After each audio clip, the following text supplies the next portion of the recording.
Arsenal are 4 points clear at the top of the table with 12 games left. And after dropping points midweek against Brentford, people are starting to ask themselves, are Arsenal going to bottle the league again? But I really think people should be asking, what has to happen for Arsenal not to win the league? Now, this isn't me saying that it's inevitable that Arsenal are going to win the league, because trust me, I know. At certain points in certain seasons over the past 5 years, Arsenal have been their own worst enemies. But this season has looked different. So in this video, we're going to compare Arsenal and Manchester City's next 5 fixtures. We're going to take a look at the injury list, who is struggling more. Most importantly, we're going to set a target for Arsenal, saying that if they reach X amount of points, they should basically win the league. And then we're also going to take a look back into history, see if there's any patterns when teams were 4 points ahead with 12 games left. Did they win it? Did they bottle it? What happened? All in all, this is the run. Midweek against Brentford, Arsenal missed the opportunity to restore their 6-point lead as they dropped points, drawing 1-1 to Brentford, which meant that now the lead at the top of the table is only 4 points. And if you watch that game, you could see Brentford in the first half were the better team. And when it came to Brentford set pieces, Arsenal simply didn't have an answer. And even Arteta's own words after the game basically said, with their set pieces, we couldn't handle it. With 12 games to go, a 4-point lead is an advantage. But it's not a comfortable advantage, is it? And when it's a team like Man City that's chasing you down, you can understand why people are worried and people might be a little bit frightened that Arsenal could slip up. So now let's take a look at Arsenal and Man City's next 5 games. Wait. As we're going along in this video, be sure to comment down below what you think. Do you think the points target is enough? Can Arsenal actually weather the storm? Or will they bottle it yet again? Let me know. With Arsenal, by the time this video comes out, we would have played game 1 of 5 at home against Wigan in the FA Cup. Now, assuming all goes well, Arsenal would have won and progressed on to the next round. I swear, if anyhow Arsenal lost, I'm going to lose my nut. But then in the Premier League, Arsenal have back-to-back away games against bottom of the table Wolves and then the North London derby. This is followed by a game at home against Chelsea before travelling away to Brighton. However, with Man City's next 5 games, yes, again, by the time this video comes out, they would have played at home against Salford in the FA Cup. But then they're at home to Newcastle, away against Leeds, at home against Nottingham Forest, and then away at West Ham. And with these 5 fixtures, I'm not judging it based on the name of the team. I'm judging it based on the risk. Who's at home and who's away? With their injury crisis, how can each team cope? And that's why I've made this little matrix. In my own opinion, Arsenal in their next 5 games have tougher opponents than Man City. Wolves away is going to be a grueling task. Yes, I get it. They only have 9 points. They're bottom of the league, but it's an away game at the Molineux Stadium. It's going to be tough. It's going to be physical. If we thought that Brentford gave us a tough time being physical, we are going to be in for a shock when it comes to Wolves. With this being said, I'm not saying Arsenal will lose. I'm just saying Arsenal are going to need to be on their game. Arsenal away in the North London derby, for me, is a red fixture. This game is going to be very, very tough. Spurs don't have a game for another 10 days, whilst Arsenal have an FA Cup game against Wigan and an away Premier League fixture at Wolves. Not to mention, the North London derby is one of the most fierce and physical derbies I think in the league. There's going to be emotion behind it. It's going to be a question of desire, a question of pride. After sacking Thomas Frank, will Tottenham have a new manager bounce that Arsenal might not be able to keep up with? There will be a lot of pressure riding on this game, at least from the Tottenham perspective, not to mention Arsenal's title hopes. When it comes to Man City, I feel like at home against Newcastle is a relatively straightforward game, but Newcastle, depending on who turns up, can be a tricky opponent. Away at Leeds can prove to be difficult. That's the only reason why I put it as amber. Other than that, it should be straightforward for Man City to win. Similarly with Nottingham Forest at home at the Etihad. But that game away at West Ham could prove to be a bit difficult, especially because it's a Saturday lunchtime kickoff. And guys, when it comes to Saturday at 12:30 and you're the away team, absolutely anything can happen. And the most important thing to consider with both teams is that the fixture list has been heavily congested. And with all of these games coming thick and fast, rotating doesn't necessarily drop the level. It's more so about who is fresh, who's available, and how can each team weather the storm of playing every 3 days. And that brings me on to the next point, which a lot of fans hate and a lot of people say is excuses. We're going to talk about injuries, and we're going to talk about availability being one of the best abilities in the title race. Now, you Arsenal fans are already aware there's already a couple injuries that's making our list look a bit thin. And Arteta himself has even flagged that Arsenal were missing key players. And after the Brentford game, he referenced the disruption and the difficulty of coping without certain profiles available. And this is where the tactics of rotating comes into play. This is where missing a striker isn't just, oh, well, our striker was injured, so we couldn't handle the pressure. One of our defenders were missing, so we couldn't defend set pieces properly. As much as missing certain key starters will change the way you play out from the back or the way you attack, the way you defend, whether Arsenal like it or not, missing Havertz, missing Calafiori, missing Ben White, missing Odegaard.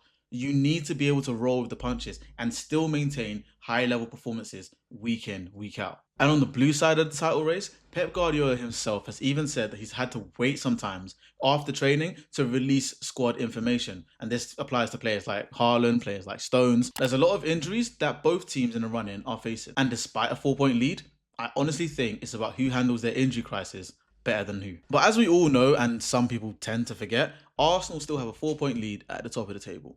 But we have to ask ourselves, currently sitting on 57 points, how many more points, how many more wins out of the 12 games remaining of the season do Arsenal need to win to secure the first Premier League title in over 20 years? It actually gets worse every time I admit that, but hey. Now there's some Arsenal fans that before the Brentford game thought Arsenal were going to steamroll ahead on, get a 20-point gap between them and City and win the league before April. The only thing I have to say is, who's your dealer? In recent history, I think there's only been 1 or maybe 2 occurrences where a Premier League champion has had such a substantial lead. The only time I can actually think of is when Man City won the league and United finished second. I think they were like 19 points behind them. Things like that don't happen often. They're very, very rare. Now, over the next 4 Premier League games, Arsenal should definitely be targeting 12 points. And that's mainly because these next 4 games are definitely winnable games for Arsenal. Now, over the next 4 games, if Arsenal only manage to get 9 points, this is where you're starting to invite pressure. This is where the concern starts to raise. And in an alternate timeline that I hope is not the current timeline we're living in, if Arsenal were to get 7 points out of 12, so win 2 games, draw 1 and lose 1, this is where things really, really start to get tense. Because with Man City's next 4 games, I honestly don't see them losing a single one. Again, God forbid.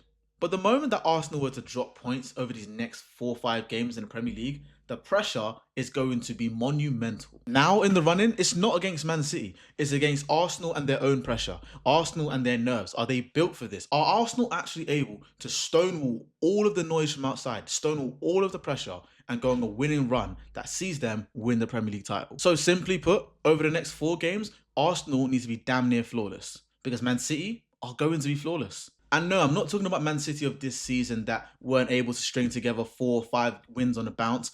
I'm talking about historic Man City. And that's what Arsenal should be focusing on. Arsenal players should go into every game with a mindset that City are level on points to them. We need that extra gap. We need to get the win. So in my opinion, in Arsenal's next 4 Premier League games, 10 points is the minimum. And that in itself will put the pressure back on Man City. Now, just quickly, if you're enjoying the video so far, be sure to smash a massive like on this video and share it around with your friends. The target for today's video is 250 likes. Now, if we get that, that'll be absolutely amazing and something special dropping next week. But let's get back into the video. Let's take a look back in history. And the reason why we're looking back into history isn't for banter or to give oppositions any ammo when they're calling Arsenal bottle jobs. It's to look at the probabilities, because ultimately, football is a game of probability. Now, yes, comebacks can happen. Opta's own analyst breaks down the biggest points gaps that's been overturned in the Premier League title races. You want to take a guess who holds the record for the biggest point gap overturned to win the Premier League? It's Arsenal. In the 97-98 season, Arsenal overturned a 13-point gap to win the Premier League title. Man United at the end of December were ahead by 13 points. But from the end of December to the end of the season, Arsenal only lost 2 games. And by the time they lost those 2 games, they'd already wrapped up the Premier League title. Now, if you fast forward to the post-2010 era of Premier League football, the biggest gap that was overturned was 10 points.